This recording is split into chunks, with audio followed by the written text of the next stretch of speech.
I'm very, very excited about this particular conversation. I have conversations with people every single day. I get paid to talk to people. Isn't that fun? Incredibly privileged and honored, all of us here, to have with us today Google's Chief Internet Evangelist, Vint Cerf, on his first visit to Africa in his Google capacity. He's served as Vice President and Chief Internet Evangelist for Google since October 2005, and he's really responsible for identifying new enabling technologies to support the development of advanced internet-based products and services from Google. Even I, who's a complete technophobe, know that he is one of the world's fathers of the internet. Please welcome to the stage, Vint Cerf. Pleasure. Nice to meet you. Small and medium-sized enterprises are the backbone of wealth and growth. But what's critical is that they are owned by the people in the country.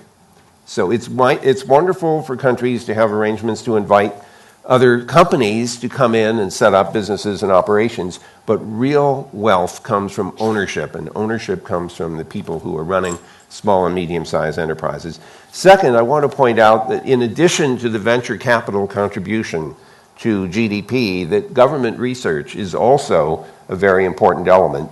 At least in the United States, I can tell you that the funding for the ARPANET and the Internet came from the American Defense Department.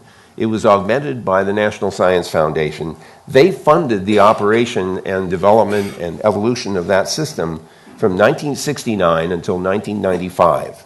And so it's a very, very long period of funding. Not huge amounts of money, although at some points, tens to 20s to $30 million. But the idea here is it was long-term, high-risk funding. It was okay to have failures. Having infrastructure in place has a dramatic enabling effect. Not only does it create platforms for people to develop new products and applications, but it may also be essential for education. And in the US, we've experienced something called MOOC, which stands for Massive Open Online Classes.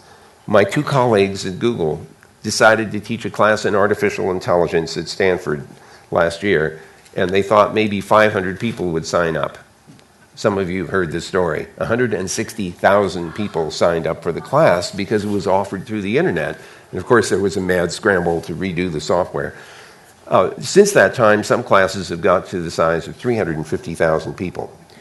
Now, who do you think is excited about that? You imagine the universities would run away, right? And think, well, this is a competition.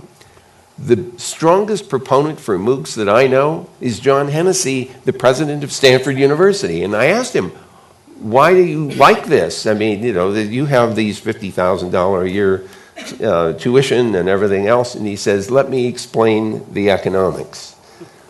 Let's do the math.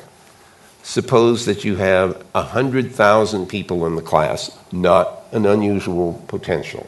Suppose they each paid 10 pounds or 10 euros or 10 rands or something. That's a million rand class. How many professors do you know have taught million rand classes? So you can do a lot with that amount of money. You can pay teaching assistants. You can have people who are online assisting the students. What you do is you do videos and you put them up, and the students can see them as many times as they want, whereas your lecture they only hear once. Then when they get into the class, they solve problems. They just discovered why they were learning that stuff. So MOOCs, very important notion, great economics. You heard from the innovators in the room the things that they're doing. You've heard also what the challenges are on the continent in South Africa. What advice would you give the innovators, the funders, and the regulators that are in the room? All right, so on the regulatory side, we clearly need to open things up and make it easier for businesses to form. We have to accept the possibility that some businesses will fail, and that's okay. That's the normal course of events in the marketplace. It's not a mark that says that you should never get any money anymore. We have to make sure that there is a source of venture capital. There have to be a vibrant stock market to allow for IPOs, because when you need a lot of money, you need public support for that. I think that with regard to the regulatory situation for communications, radio spectrum and the like, I would like to see a lot more tolerance of and even invitation to experiment, to explore new ways of using the spectrum than we have today. On the entrepreneurial side, I love what I saw today. I mean, this is really good stuff. These are people with clever ideas who could pursue them because there is an ecosystem that will support them. And in South Africa, it's clear we need to do some things to make that ecosystem better.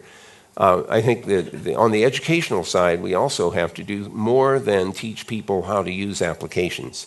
This is a problem in the US too. It's not unique to South Africa. I want every kid to have the experience of writing a piece of software and discovering what a bug is and how hard it is to find and fix before they graduate from high school. It's not that I want them all to be programmers, but they're going to be surrounded by software in the rest of their lives, and I want them to understand its frailties as well as its power. And that you only get from trying things out.